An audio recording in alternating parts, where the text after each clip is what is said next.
There were a few reasons our economy nearly imploded 2 years ago. If I had to choose one culprit, it would be too much debt. Basically, during the housing bubble, households and banks had taken out tons of debt with the assumption that housing prices would go up forever, and when they didn't, they were left with all that bad debt and no way to pay it. That debt was so colossal, it was so earth-shatteringly large that it looked like it was going to bankrupt the biggest banks in the country and take the whole system down with it. Then they got bailed out. The banks, that is. Bailout didn't get rid of all that bad debt. It just allowed banks to move it around, paper it over, offload it onto the Federal Reserve's balance sheet. Households weren't given this option. So all that bad debt is still there, and it's hung around the necks of homeowners all over the country like the proverbial millstone. Statistics on this are just staggering. According to Reality Track, foreclosure filings increased 4% in July, making it the 17th consecutive month with foreclosures on over 300,000 properties. 21.5% of mortgaged homes are underwater. Homeowners who own more owe more than their home is worth. It's one of the big problems. The Obama administration inherited this housing debt problem when they took office. To solve it, they came up with a program I've discussed on this show before, the Home Affordable Modification Program, or HAMP. The idea was that it was going to induce banks to modify people's mortgages so they could afford to stay in their homes, which sounds good, but it hasn't really happened. As I've noted previously on this program, HAMP has been a disaster, probably the biggest disaster of this administration. The Obama administration is now making a push to get struggling homeowners into this program with a PSA. Here's a portion of it. Making Home Affordable is a free program from the U.S. government that has already helped over 1 million struggling homeowners like these. And we want to help you. Government may want to help you, but when many homeowners try to get help, they are stuck in a kind of bureaucratic limbo so interminable and anxiety-producing it makes being on hold with your cell phone company look as relaxing as a full-body massage. Recently, the independent nonprofit investigative reporting entity ProPublica has asked struggling homeowners who have applied for a loan modification under HAMP to share their stories and have undertaken a massive investigation on how HAMP is faring, and the results are ugly. Homeowners told ProPublica that they've been seeking a modification for, on average, more than 14 months. The process is only supposed to last a few months. On average, homeowners seeking modifications reporting having to send the same documents nearly 6 times. And almost half of the homeowners who responded say they were incorrectly advised to fall behind on their mortgage in order to qualify for a modification. This is one of those issues that can get lost in statistics, all these numbers and basis points, interest rates, percentage of people underwater in their mortgage. It could seem very abstract, but it's a human problem.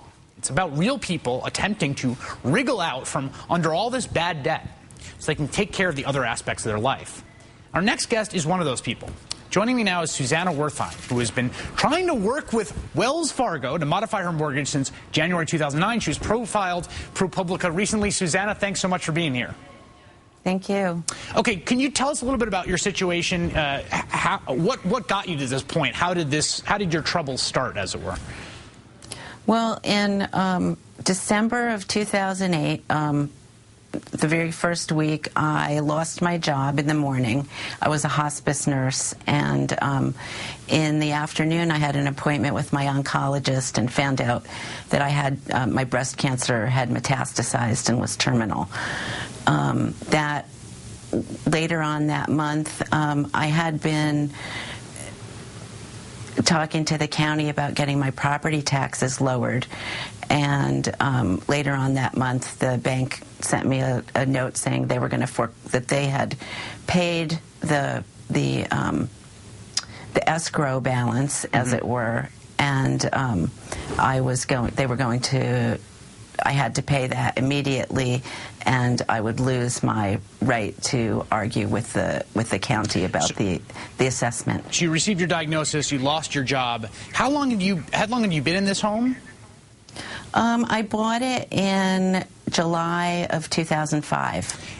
And so right at the top of the market. Right at the top of the market. So presumably Yeah. you're underwater, you don't have a job. My understanding is your treatment is very expensive, fall behind on the mortgage, can't afford to pay it. At what point did you call up and try to participate in this HAMP program, try to get Wells Fargo to modify the terms of the loan? I've been talking to them about loan modification for over 16 months. The HAMP modification, really, I think the first time I heard about it was in June, and I didn't really apply for it. They just basically told me I didn't meet the qualifications. You didn't meet the qualifications. If you don't meet the qualifications, then who could possibly meet the qualifications? Exactly. But who's really sure what the qualifications are? So describe this process to me. I mean, what happens? You call up Wells Fargo and you say, can we modify this loan? And what do they tell you? What is taking 16 months? What? It's just amazing. This is the most Kafkaesque situation I've ever. I mean, it boggles the mind. I have sent in the same papers. You're supposed to send in the paperwork every 30 days. I've sent in the same paperwork 7 times in 3 days because they've lost it so often. These are documents with my Social Security number, my bank accounts, my bank statements, my children's Social Security numbers. Medical information, personal information, everything you could imagine. And this paperwork disappears on a regular basis. And the bank just says they don't have it and they need you to send it again. Exactly. And everybody that I've talked to, whenever you fax something in, you're supposed to report in the next morning to see if they got it. Let me ask you this question. What have you been doing in this interim? I mean, it seems like you must be, I know you have this diagnosis, living in this limbo. What has that been like? It's so stressful. I can't even tell you. At this point, I feel like I've kind of put up a wall. But I was just, it can't be good for, a healthy person. I just think, if there's one thing, this is not a time in your life when you want to add additional stress. You should be with your family. And as a hospice nurse, that's what I tried to give to other people, and I just find it extremely ironic that I'm in this situation now. I'm not sure if they're watching in the White House this evening, but on the off chance they are, I wonder what you would say to the Obama administration, to the people that are running the HAMP program or trying to manage banks into giving these modifications. What is your message for them about where you are and what this process has been like? Please have some oversight and some compassion. There are so many people. I haven't met one.